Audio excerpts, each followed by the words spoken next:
Hey YouTube, this is Alexander, and I recently picked up the crystal clear case from Ringke for the OnePlus X for some added protection, so let's go ahead and talk about it. So included with your purchase isn't just a case, but also some screen and back protectors, and this little DIY guide to apply an image on the back of your case on the inside, which I opted not to use, but it is there if you're interested. Anyway, moving on to the case itself, we have a pretty standard TPU case that provides both flexibility, but also protection from drops and scuffs that may appear on the beautiful glass of the OnePlus X over time without a case. Now yes, the OnePlus X does come with a case right out of the box when you purchase it, but it really is more of a lightweight case to protect against scratches that I wouldn't trust to provide really any protection against drops. In other words, the Ringke really is a more protective case. Here on the Ringke, we have our usual port cutouts for the speaker, micro USB port, notification profile switch, camera, and microphone. Now the odd part about the case is the lack of volume rocker and power button cutouts. They're covered here. I mean, it really isn't a big deal since they're still just as tactile to press, but I really wish they would have just left the cutout like all the other ports and not covered it. Oh, and another oddball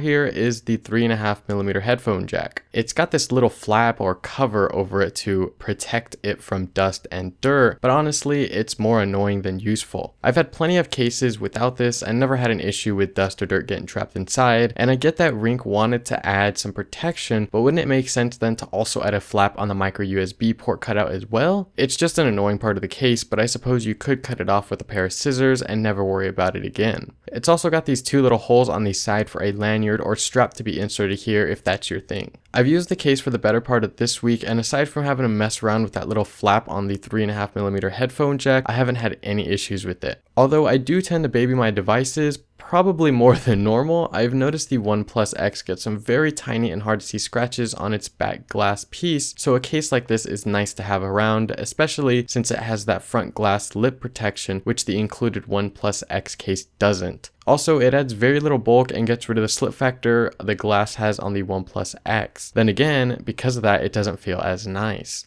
So overall, I'd say that despite the oddities of this case, it isn't a bad buy if you're looking for some extra protection for your OnePlus X, but don't want to spend too much money. Anyway, that's going to end the video. I hope you all enjoyed, and if you want some more OnePlus X coverage before my full video review, be sure to check out my weekend with the OnePlus X video, which will be linked down below in the description, as well as a link to the case. Have an awesome Friday and a great weekend, and I will catch you in the next one. Peace.